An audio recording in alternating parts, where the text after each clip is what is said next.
We have a throwing knife today. Now what's interesting about a throwing knife is that they're very, very well balanced. And if you're gonna practice with some of these, some people love to spin them. I have a challenge for you. Try the spinless knife throw. Basically you hold it like this, and as you throw it, it comes out like that. So there's no spin whatsoever. It's so much fun when you stick something like this. Oh. Now that that's out of our system, we're gonna actually be talking about production. What you're actually doing when you're there in the field. Now, before we mentioned the 3 phases, pre-production, production, and post-production. Now you are at production. That means you are boots on the ground and you are out on the street and you are filming and you are running and gunning as fast as you can. First of all, take a deep breath. It's all about God.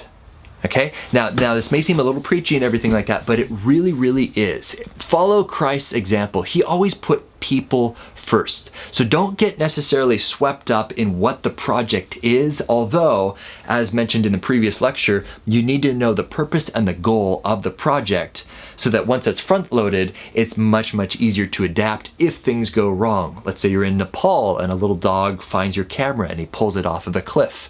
True story. You can adapt. Say, okay, all right, I know what the purpose of the project is. I'll pull out my iPhone and continue this interview. It's okay. Now, what I mean about following the example of Jesus when you're actually there on site filming people is they are real people. And this is where Knok Studio, our nonprofit film studio, this is where we differ from conventional studios. We don't film subjects. We're not filming a script. We're not even filming a story, even though we sometimes call ourselves storytellers. That's our first bucket, is equip storytellers, which is what these lectures are all about, equipping storytellers. But really, it's all about the person. Let me give you an example. There I was in West Africa, Sierra Leone, and I was working with another production crew, and they were all about trying to evoke emotions. They love to say, pull the heartstrings. That's gonna drive you batty right there. Everybody says, pull the heartstrings, which basically means cello music. You know, the haunting cello music. Tears, pull the heartstrings. But guys, the goal of charity filmography is authenticity. You're not making a commercial. For one thing, you don't have the resources for that. You just can't afford to say, hey, we're gonna stand here all day long and do take after take after take after take with this little kid who can't walk, or maybe a little girl who is blind. You gotta put the people first. So back to my example in West Africa, Sierra Leone. There was this little boy who was on crutches, and this wonderful, wonderful ministry just did a surgery on him a few months before on his legs. And beforehand, his legs were sort of bent backwards, and they called him Spider Boy. And everybody was like, Spider Boy is here, Spider Boy is here. And that just didn't sit right with me. And so when I got to know this kid, I didn't call him Spider Boy. I called him by his name, Abdul. And he was a sweet, sweet little boy. And I asked him, you know, what's your favorite soccer team? What position do you play? And I got to know him as a real person. I got to know his parents. I got to know his uncle as a real person. And it really cooked my noodle when I looked over and I saw them talking about how they need to remove his crutches so that they can get that wince of pain in his eyes as he's walking. And from a donor perspective, that might work. That might make people go, oh, I'm gonna give to this organization because look at this poor little boy who's suffering. But for me, that's a no-go, and that should be a no-go for you either. You are not about manipulating emotions. You are about authenticity. And that's what Jesus was about. He was all about serving people first, putting them first, not the film.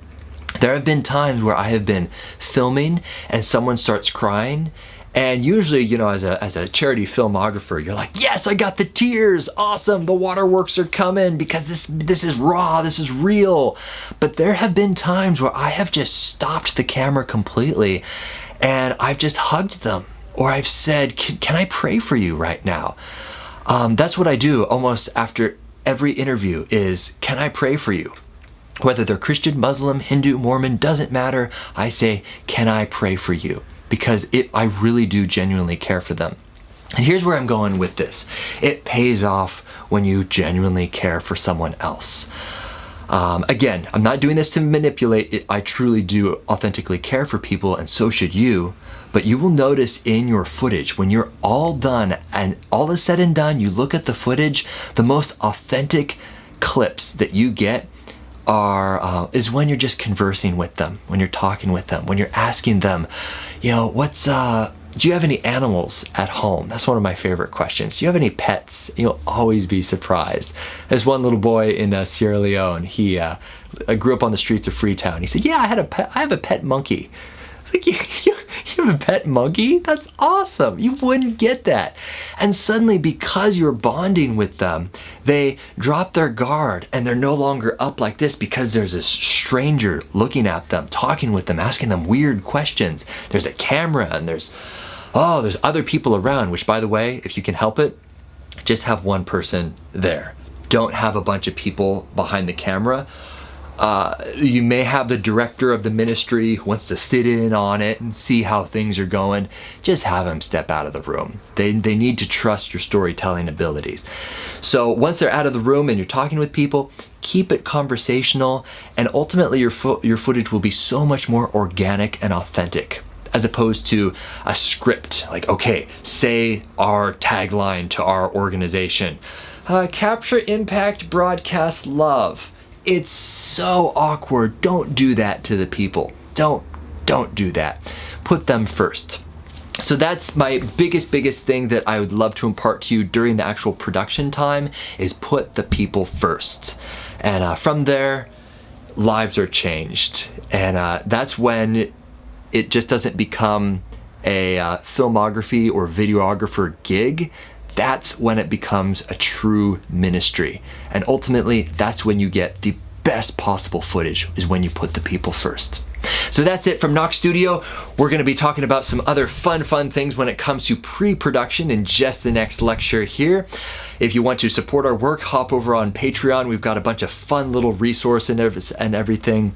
Our nonprofit does run off of donations from you guys, and we've got some hints, tips, tricks over there as a thanks for supporting us over on Patreon. My name is BEAU. Go out, capture impact, and broadcast love.